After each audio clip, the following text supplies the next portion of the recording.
Today we will install locks on the new Ford Courier. This model will be launched in 2024, and these instructions will apply from 2024 onwards. The height placement on the rear doors allows for the lock to be positioned anywhere within the area. That is to say, we can install the lock on this rear door all the way from the bottom to the top. On the left rear door, we move the drilling template 3 mm to the left from the black line to ensure that the hole pattern is optimal. Carefully align the template on the left rear door so that the black line passes where the blade is. We have moved the drilling template slightly 3 mm to the left. We will carefully erase the unnecessary markings that should not be drilled on this particular door. Take a punch and center punch all the holes on the left rear door.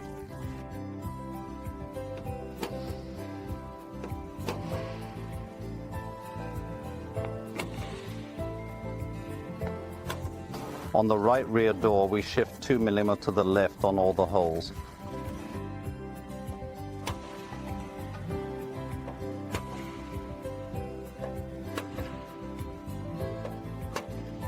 Carefully cut the drilling template so that you can easily and precisely open the doors in order to ensure a perfect fit.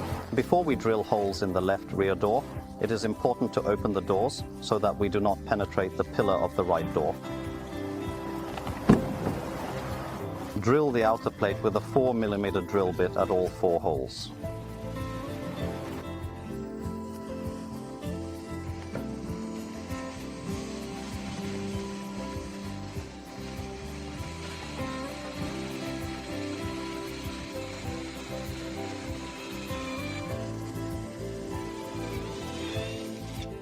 Behind the outer sheet metal, there is a reinforced plate that you also need to go through. Carefully drill the first 3 holes all the way through the sheet using a drill.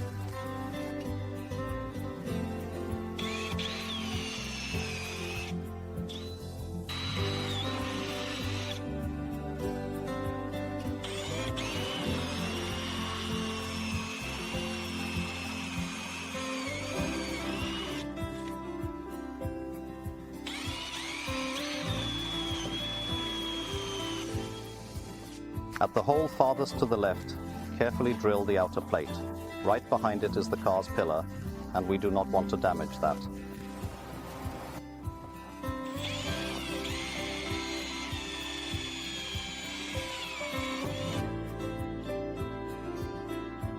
Change the drill to 6.5 mm and drill the 2 holes farthest to the right to 6.5 mm and the 3rd hole here in the middle to 6.5 mm all the way through.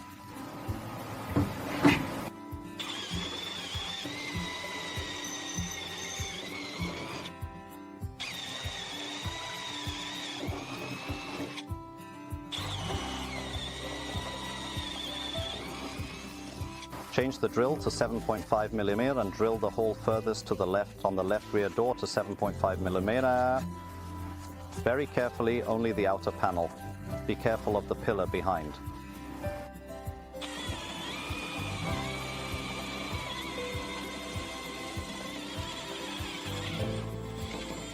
Drill the 3rd hole from the top to 6.5 mm. Drill through the outer plate, the reinforced plate, and all the way through the entire pillar.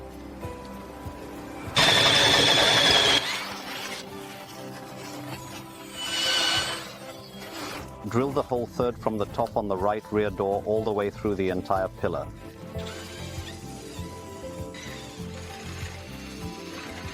Change the drill to size 9 mm and drill the remaining 3 holes to 9 mm, only the outer and the reinforced plate.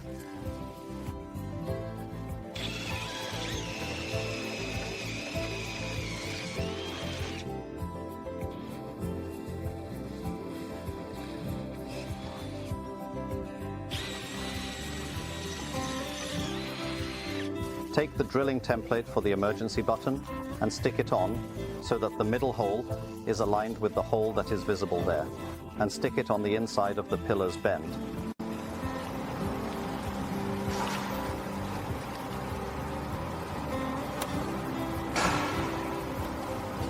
Take an automatic punch and punch in the center of all 3 holes.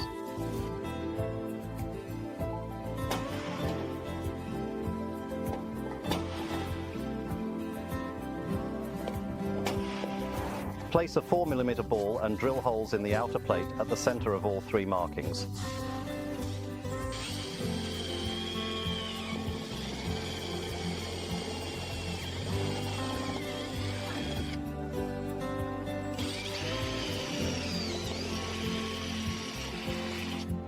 Change the drill to 7mm and drill all 3 holes to 7mm only in the outer plate.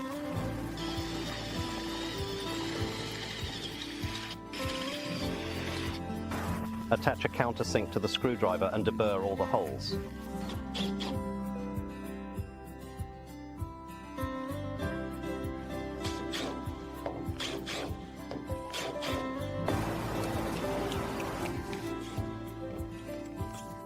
Blow clean all surfaces thoroughly with compressed air.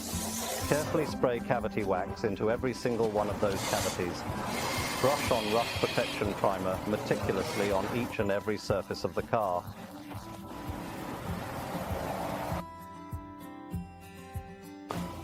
Take 3 short-ribbed M5 rivets and secure them in the 2 upper holes and the bottom hole on the right rear.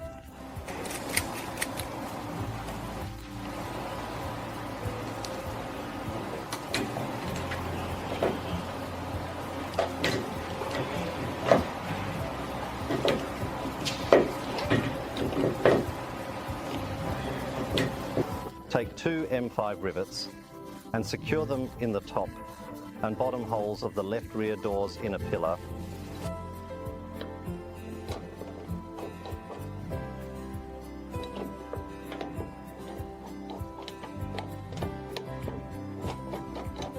Take out the black covers and stick them on, the large one on the left rear door and the smaller one on the right rear door.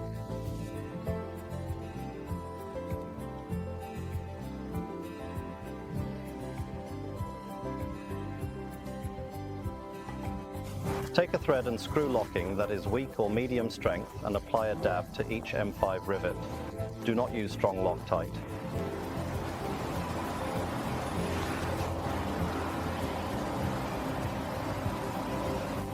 Take a shim, 2 screws with ball head, small washers, and secure them in the upper and lower holes on the right rear door.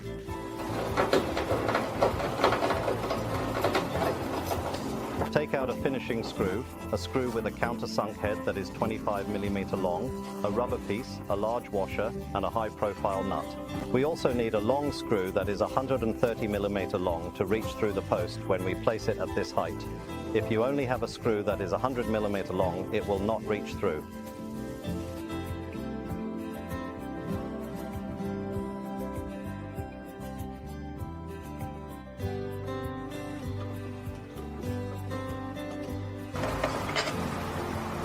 Take out a shim, a base plate, a screw with a countersunk head that is 25mm long, a large washer, and low-profile nuts. Thread the emergency wire through the base plate and shims. Then thread the wire through the outermost hole on the left rear door and all the way through so that it comes out on the other side.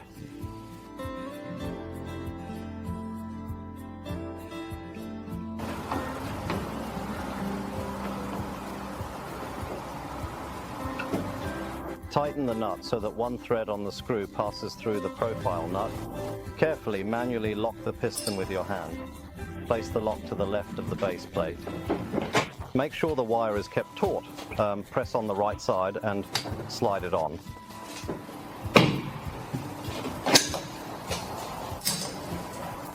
If the black rubber cover sticks out, you can simply press it in with a plastic tool so that it is not visible.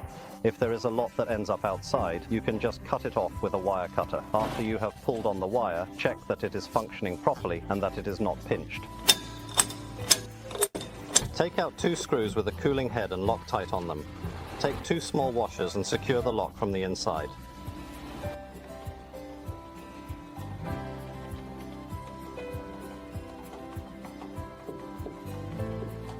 Take out the red emergency exit button. Loosen the gold-colored nipple about 10 turns, counterclockwise.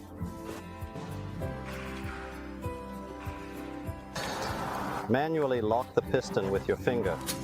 Take the emergency wire and thread it through the small hole in the middle, then down through the nipple.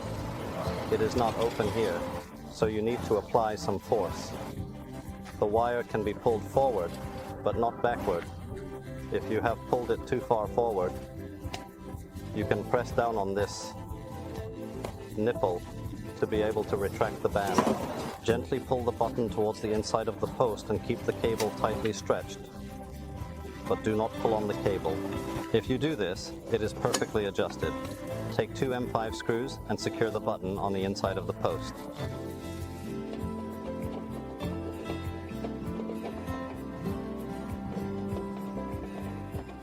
Then securely tighten the gold-colored nipple so that it cannot move in any direction.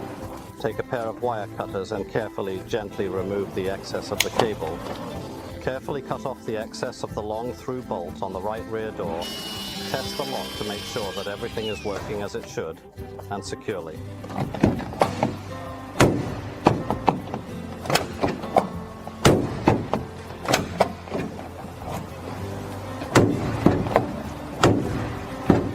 On the side door of the Ford Courier, we can choose the height placement anywhere from the lower part all the way up within the frame.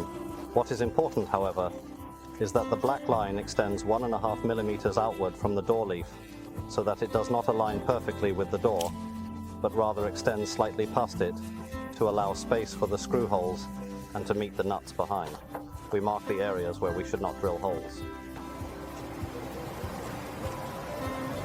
Start, you will need to use a punch tool along with a center punch tool. These tools should be carefully positioned at each of the 4 specific points that have been marked on the door. Make sure the door is open to allow for easy access and precision. Once the tools are aligned correctly, apply a steady pressure to create an indentation at each marked spot. This step is essential for the next stages in the door installation or repair process. On the body side, we angle in a bit and downwards to compensate and create better clearance for when the bearings on the side door start to sag.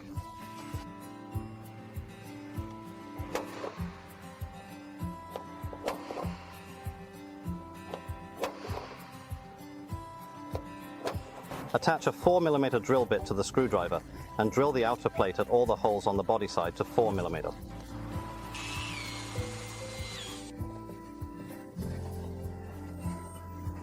Behind the outer plate there is a reinforced plate. Drill through that as well.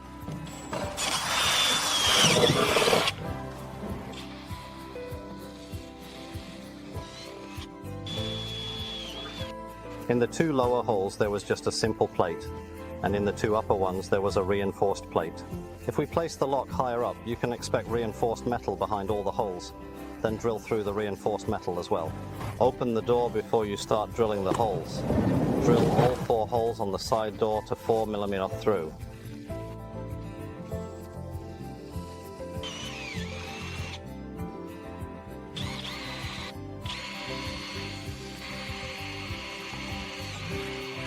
Carefully change the drill bit to 6.5mm and ensure you drill all 4 holes in the door through to 6.5mm.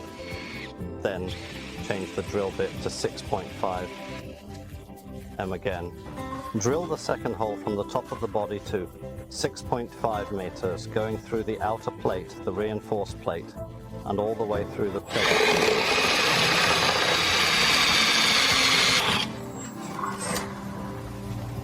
Change the drill bit to 9mm. Drill the other 3 holes to 9mm, only the outer plate on the bottom ones and the outer and reinforced plate on the top one.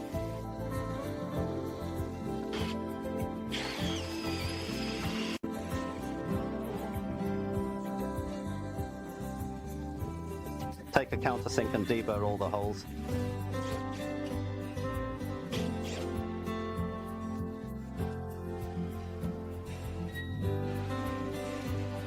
Blow clean all surfaces thoroughly with compressed air. Screw in cavity sealant on the body part.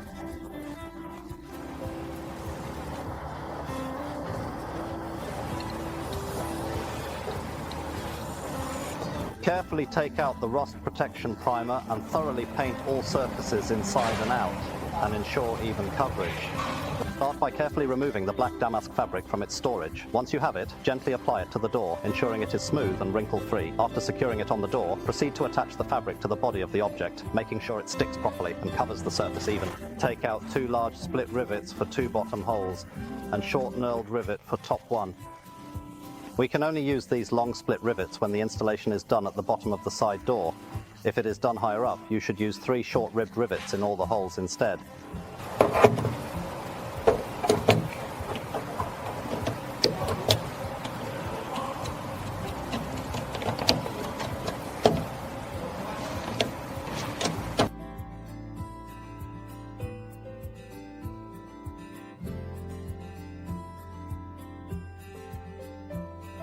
take out Loctite that is weak or medium strength and apply it to the split rivets. Take a shim, 2 screws with ball heads, and 2 small washers, and secure them in the top and bottom holes.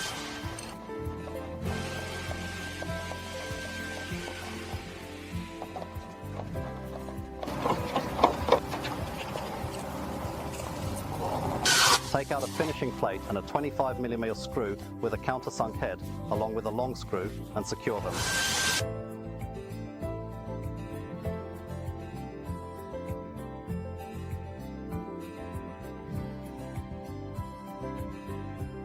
Take a black rubber piece, a large washer, and a high-profile nut, and meet up with the long through bolt.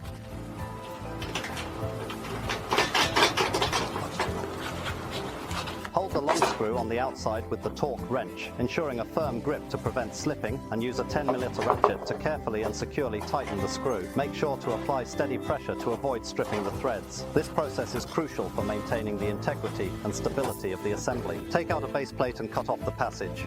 Here, since we will not have an emergency item on the side door.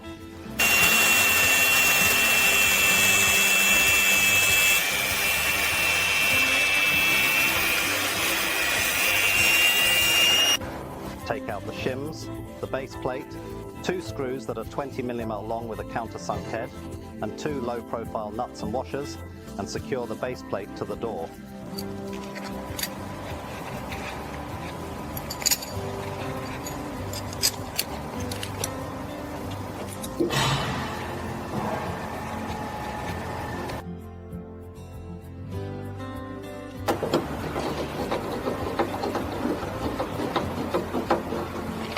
Take out the lock without emergency items.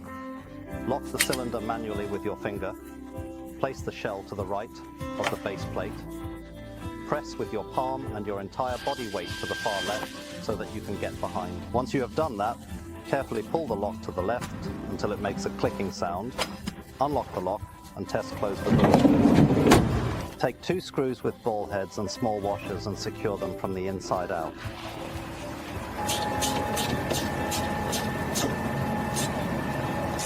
Test the door when everything is in place.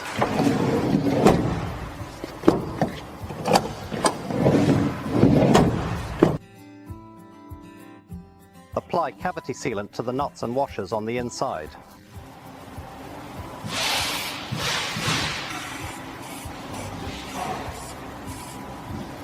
Oil the locks.